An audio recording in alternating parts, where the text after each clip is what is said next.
merepresentasikan hasil kerja kami untuk memenuhi salah satu tugas dari Bu Reni, yaitu mapel sejarah tentang bagaimana latar belakang bangsa Eropa masuk Indonesia. Perkenalkan, nama saya Naila Radalia Putri. Nama saya Rifatul Soleha. Nama saya Mafaradi Bafiani. Nama saya Umfatul Umma. Nama saya Sumati. Dan nama saya Fatimah Zahro. Kami dari kelas 11 IPS SMA Nazarul Tulab. Apa latar belakang bangsa Eropa melakukan penjelajahan samudra? Salah satu penyebab utamanya adalah jatuhnya Konstantinopel pada 1453 dari Kekaisaran Bizantium atau Romawi Timur ke Kesultanan Turki Utsmani di bawah pimpinan Sultan Mehmed II. Penaklukan Konstantinopel atau sekarang Istanbul menjadi salah satu tonggak peristiwa penting yang mengubah sejarah peradaban manusia, penjelajahan bangsa-bangsa Eropa. Rempah-rempah menjadi alasan utama Portugis menyambangi Nusantara. Capaian Portugis ini kemudian diikuti oleh kerajaan tetangga Spanyol di Maluku. Portugis dan Spanyol terlibat konflik. Portugis bersekutu dengan kerajaan Ternate melawan Spanyol yang merangkul kerajaan Tidore. Tak hanya Spanyol dan Portugis, penjelajahan samudra yang menjelma menjadi kolonialisme dan imperialisme itu nantinya juga diikuti oleh bangsa-bangsa Eropa lainnya, termasuk Belanda, Perancis, Inggris, Italia, Belgia, hingga Jerman. Sejarah latar belakang kedatangan bangsa Eropa ke Indonesia. Sejarah mencatat bangsa Barat menjelajah ke belahan bumi lain sejak abad ke-15 Masehi, termasuk sampai ke Nusantara atau Indonesia. Pelajahan samudra oleh orang-orang Eropa ini kemudian menjadi penaklukan dan penjajahan atau kolonialisme bahkan imperialisme. Apa latar belakangnya? Portugis menjadi bangsa Eropa pertama yang berlayar hingga Kepulauan Nusantara. Alfonso de Albuquerque memimpin sekitar 18 kapal yang mengangkut 1.200 orang. Rombongan Portugis ini menaklukkan Malaka pada 1511, lalu menyasar Maluku pada 1512. Dari sini sejarah kolonialisme di Indonesia bermula. Bangsa Eropa sampai ke Nusantara. Putusnya jalur perdagangan Asia Eropa mendorong kerajaan-kerajaan di Eropa untuk mencari jalur perdagangan baru. Kali ini tak lewat darat yang sudah dikuasai Turki Utsmani tertutup, sedang mencari jalur lain lebih sulit dan berbahaya.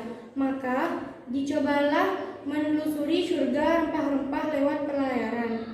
Laut menjadi jalan yang ditempuh bangsa Barat untuk menemukan rempah. Portugis dan Spanyol menjadi yang pertama melakukan penjelajahan.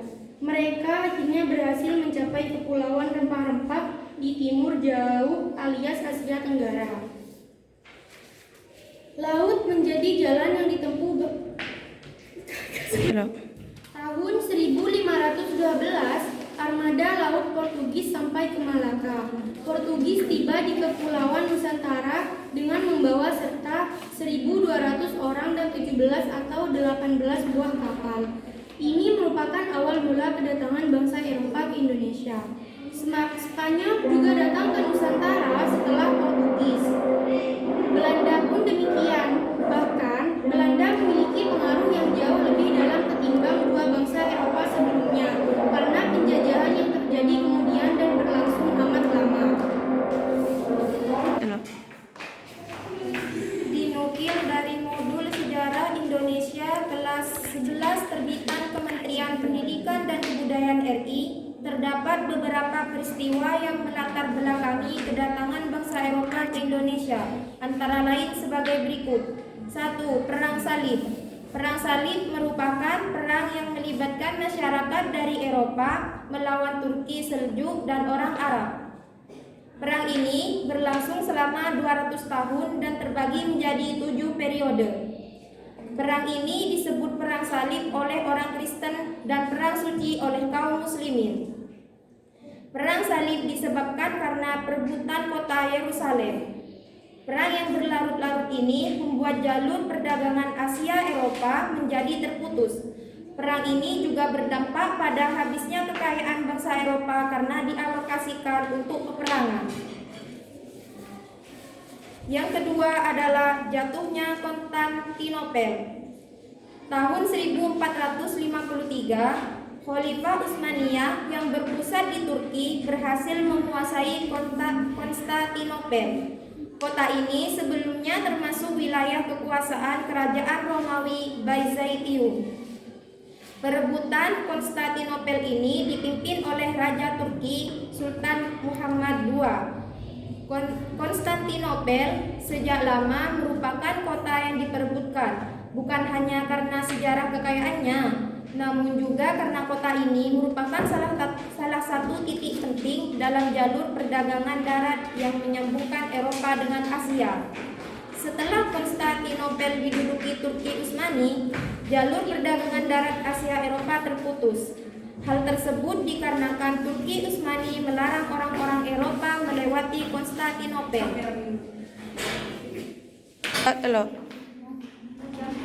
Di sisi lain, permintaan barang, terutama rempah-rempah yang merupakan komoditas mahal di Eropa, meningkat. Hal ini memaksa bangsa-bangsa Eropa mencari jalur-jalur perdagangan lain selain Konstantinopel.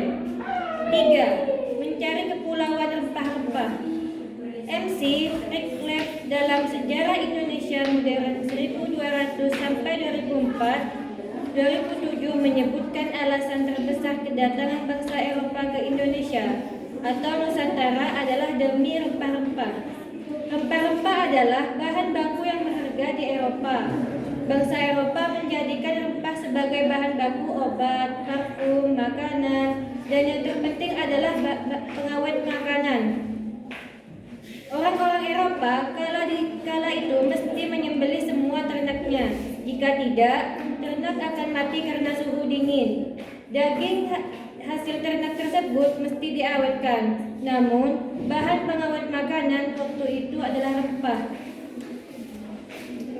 Terputusnya jalur perdagangan karena Konstantinopel jatuh ke tangan Turki Utsmani membuat bangsa Eropa tergerak untuk mencari jalur perdagangan rempah sendiri. Terputusnya jalur perdagangan karena Konstantinopel jatuh ke tangan Turki Utsmani membuat bangsa Eropa tergerak untuk mencari jalur perdagangan rempah sendiri. Selain India, Kepulauan Nusantara waktu itu sudah terkenal sebagai penghasil rempah.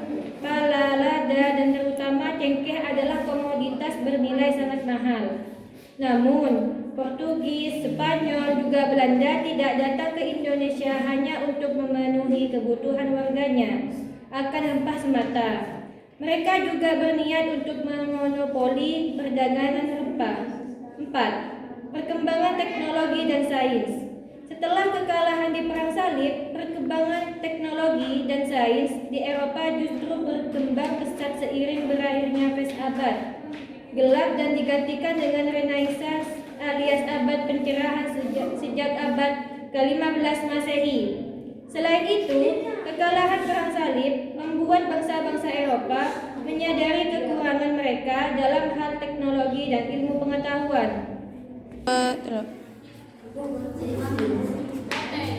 Jadi, pada masa-masa itu muncul teori heliocentrisme yang diperkenalkan oleh Nicholas Copernicus dan Galileo Galilei.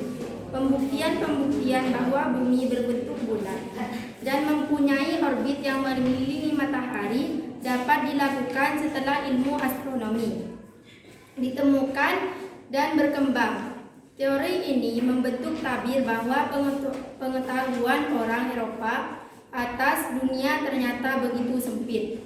Maka muncul keinginan untuk mencari tahu hal-hal yang belum diketahui tentang alam semesta, keadaan geografi dunia, dan tentang bangsa-bangsa lain yang ada di belahan dunia lain. Keinginan untuk menjelajahi tersebut ditunjang oleh berkembangnya teknologi pelayaran, seperti ditemukannya kompas, meriam, dan alat-alat lainnya.